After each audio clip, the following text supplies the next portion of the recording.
네, 안녕하세요. 예스맨입니다. 항상 구독과 좋아요는 저한테 힘이 많이 되고요. 소중한 시간을 쪼개서 광고 한 편씩이라도 끝까지 봐주시면 정말 깊이 감사드리겠습니다.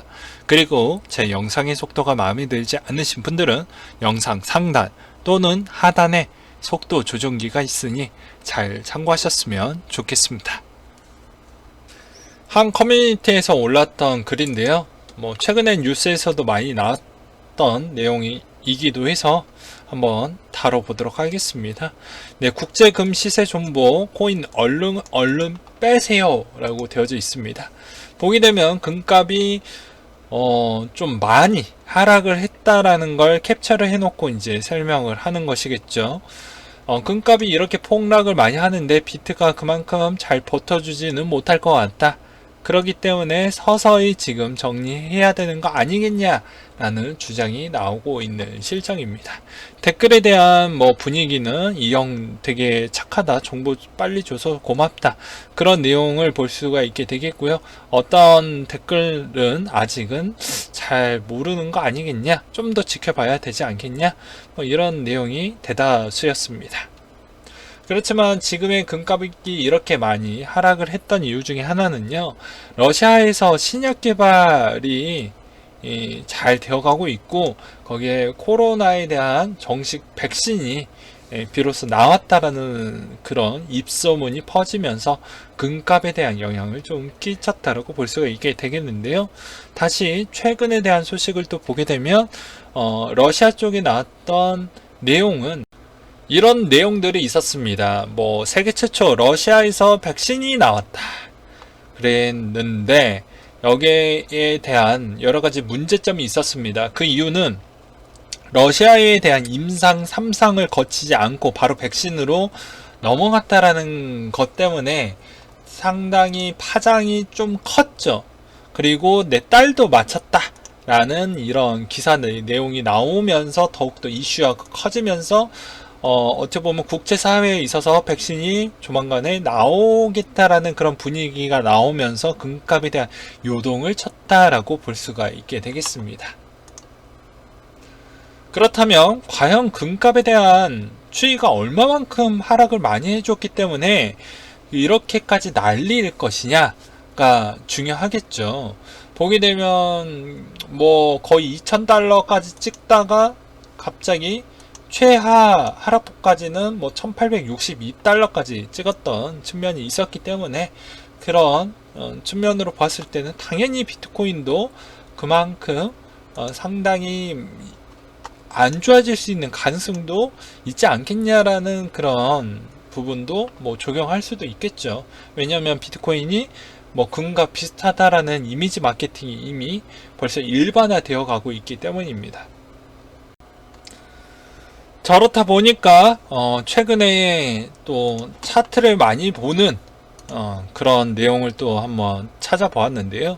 글래스 노드에 따르면 아직까지는 불마켓이지 않겠냐라는 또 주장도 나오기도 했습니다.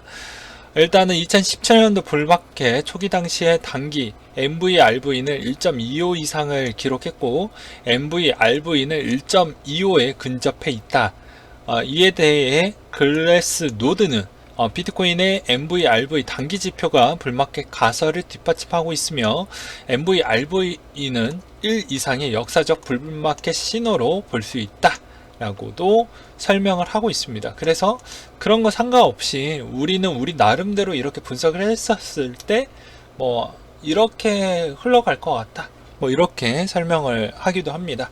그리고 제가 보아도 금과 상관관계가 비슷하게 추정해서 따라가는 일정 기간은 있긴 하지만 그게 지속되지는 않았기 때문에, 그거는 좀 적절히 잘 맞춰보면서 좀 보실 필요성이 있을 것 같습니다. 최근에 디파이가 상당히 인기가 좋죠. 그렇다 보니까 코인베이스도 비슷한 형태로 비트코인 담보 현금 대출 서비스를 내놓는다라고 되어져 있습니다. 이렇게 되면 아무래도 많은 사람들이 이 현금성을 담보로 해가지고 빌려주게 되면은 어느 쪽으로 이용을 하게 될까요? 다시 코인 쪽 판으로 들어오겠죠. 그렇기 때문에 버블은 더 많이 커질 것으로 볼 수가 있게 되겠고요. 여기에서도 고객이 보유한 비트코인 30% 한도 내에서 담보로 법정 화폐를 대출해 준다. 대출을 받을 수 있는 현금은 최대 2천만 원 선까지 되고 이자는 8% 고정금리로 예정이 되어져 있다 라는 점이고, 일단 대출 기간은 좀 짧네요. 1년 정도가 된다고 되어져 있습니다.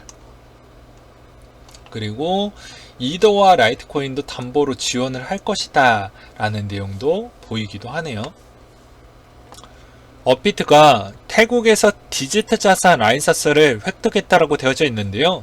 이제 국내에서도 뭐 그렇게 크게 문제될 여지가 점차 줄어들고 있고, 그리고 앞으로 중국의 CBDC에 대한 그런 속도를 보게 되면 주변 국가들에 대한 그런 입지를 빠르게 다져놔야 되기 때문에 이번에 태국에서 이렇게 좀 움직이려고 하는 모습을 볼 수가 있게 되겠습니다. 뭐 저번에도 설명드리기도 했지만, 왜 업비트가 태국 쪽으로 가서 이렇게 하려고 하는 이유는 태국으로 많이 놀러 오시는 관광객의 대부분이 중국이 제일 많고 알리페이를 제일 많이 사용했던 나라 중에 하나도 태국이기 때문에 그렇다는 것입니다.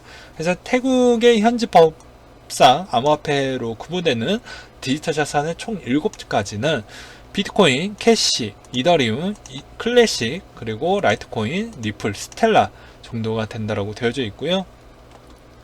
국내 업비트와 동일하게 가상자산의 매매 서비스를 제공하게 되고, 위탁 매매 서비스는 거래소가 고객의 주문을 대신 체결해주는 서비스라고 보시면 될 것 같습니다. 그렇기 때문에 이런 분위기를 보게 되면 앞으로 중국의 CBDC의 속도에 맞춰서 나머지에 대한 가상자산 거래소들도 빠르게 수혜 볼 수 있는 국가 쪽에 라이선스를 빠르게 확보를 하기 위한 그런 형태도 좀 많이 보여질 것 같다, 이런 생각도 들기도 했습니다. 클립 지갑에는 비상장 주식의 권리를 보관할 수 있다라고 되어져 있는데요. 앞으로 지갑의 효율성을 더욱더 극대화시키려고 이렇게 좀 노력을 하는 것 같습니다.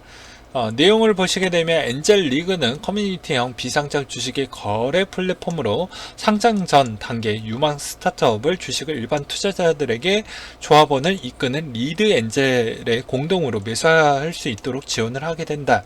엔젤 리그는 공동 주식 투자에 참여한 개인 투자자들의 조합을 가입 확인서를 클립 내에서 발급하기로 했다.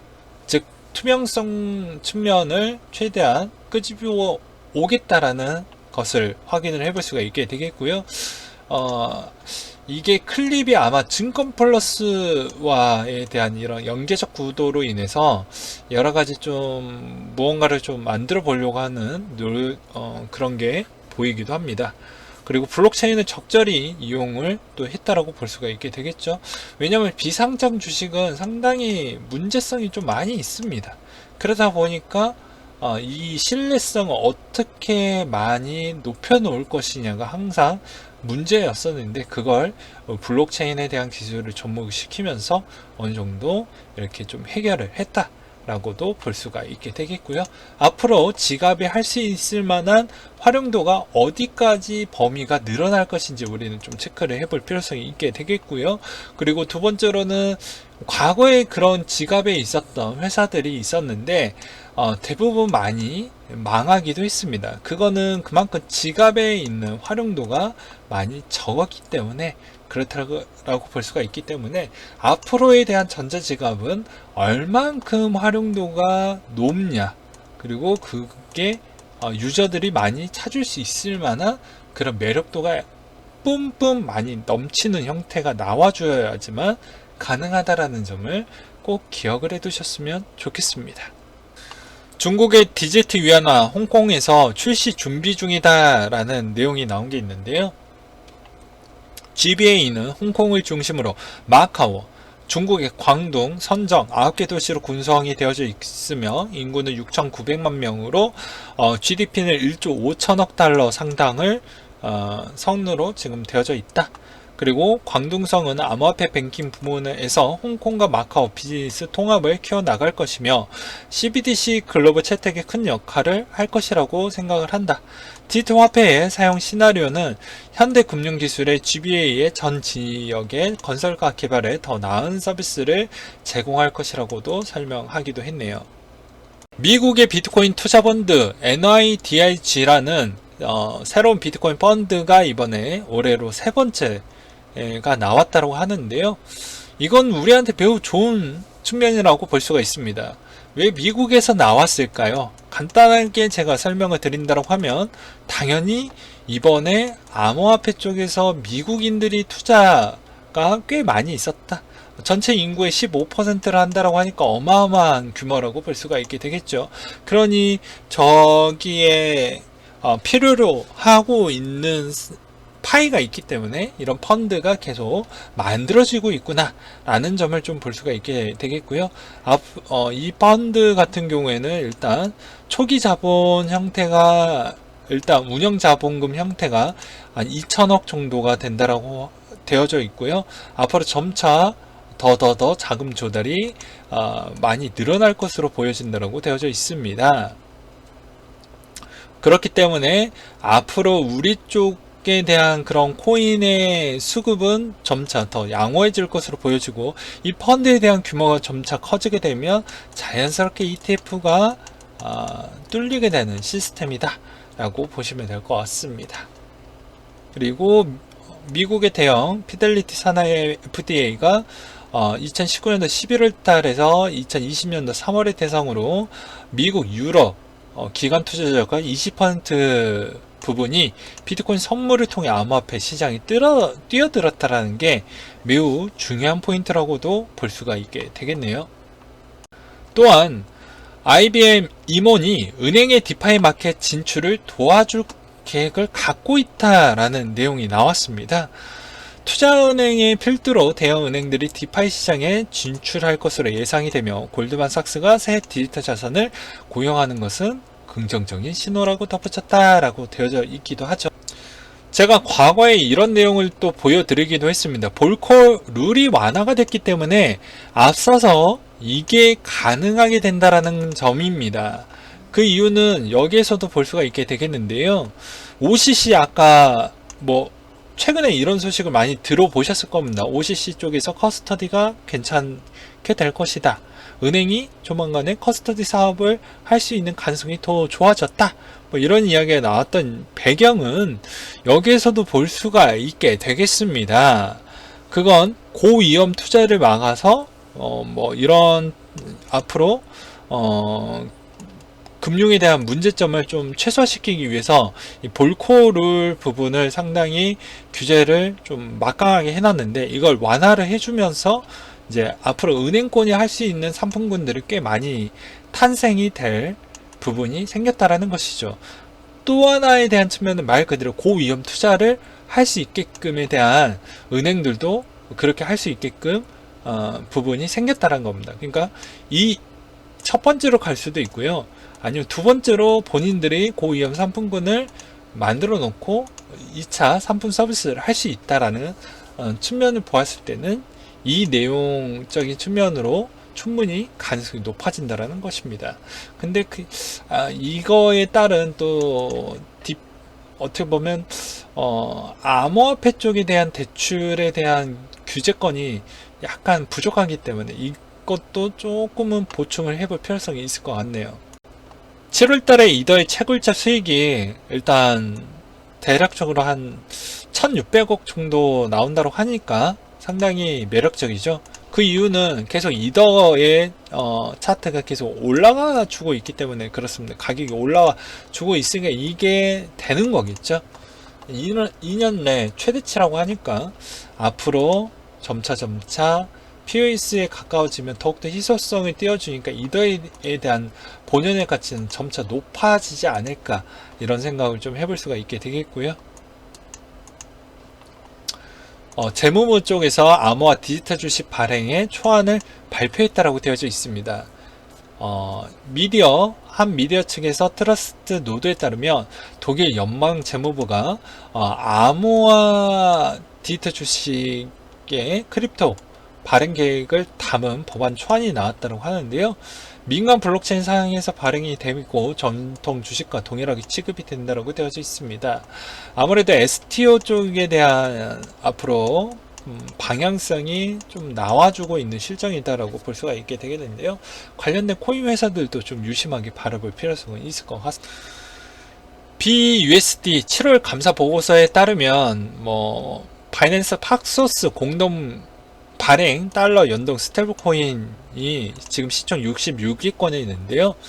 예치 준비금이 문제없이 있다라는 걸 리포트로 확인을 해볼 수가 있게 되겠습니다. 그렇기 때문에 큰 문제점은 없고요. 이로써 알 수 있는 또 긍정적인 메시지는 이렇게 또 공개를 해 줌으로써 그만큼 스테이블 코인에 대한 신뢰도가 점차 높아질 것이다. 그러면 스테이블 코인에 대한 활용도가 높아지게 되면 코인에 대한 접근성이 좋아지기 때문에 서로 이득이 되는 구조이다. 그리고 최근에 스테이블 코인에 대한 문제점을 많이 제기를 안 하고 있는 분위기이다 보니까 그나마 괜찮다라고도 볼 수가 있게 되겠네요. 크라켄에서 비트코인 상승 모멘텀이 아직 끝나지 않았다. 최대 200%까지 상승을 할 것이다 라는 보고서를 내놓기도 했는데요. 이건 이제 어떻게 내놨냐. 과거 데이터 기반을 기준으로 해놓고 낮은 변동성을 보인 이후 평균 140% 상승을 해놨던 측면이 있었기 때문에 앞으로 기대가 많이 된다 라는 보고서를 내놓기도 했습니다. 거래소 보고서 데이터가 너 믿을만 하냐 라는 또 궁금하신 분들이 또 있을까봐 제가 설명을 드린다고 하면 물론 희망회로를 돌리는 보고서도 간혹 나오기는 하지만 대부분 네임밸류가 있는 그런 거래소들은 거의 중립을 많이 요구를 합니다. 왜 그러냐면 보고서에 대한 신뢰도가 떨어질 수 있고, 그리고 거래소에 대해서 신뢰도가 같이 떨어질 수가 있기 때문에 신규 유저들이 이탈할 수가 있기 때문이죠. 되게 긍정적인 리포트를 내놓으면 거래소 입장에서는 좋을 수밖에 없습니다. 왜 그러냐면 비트코인 자체가 가격이 많이 올라가면 어차피 퍼센티지 수수료이기 때문에 많이 남고요.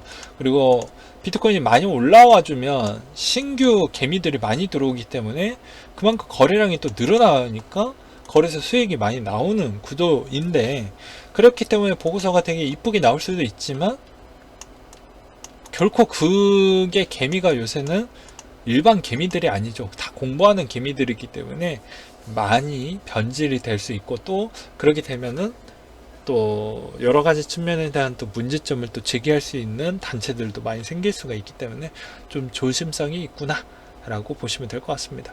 그리고 거의 크라켄 보고서나 바이낸스 보고서나 비트맥스 보고서 보게 되면 비트맥스 보고서는 조금 문제점은 있긴 하지만 나머지 쪽에 출간된 보고서는 그렇게 큰 문제점은 없다. 이렇게 좀 봐주셨으면 좋겠어요. 네, 오늘은 여기까지 준비를 했고요. 준비를 하면서도 되게 좀 실수를 많이 했는데 되게 회사의 업무 강도가 좀 높아져서 좀 여러모로 영상을 또 만들 때도 좀 영향이 좀 가네요. 네, 좀 너그럽게 이해해 주셨으면 좋겠습니다. 네, 이상으로 마치도록 할게요.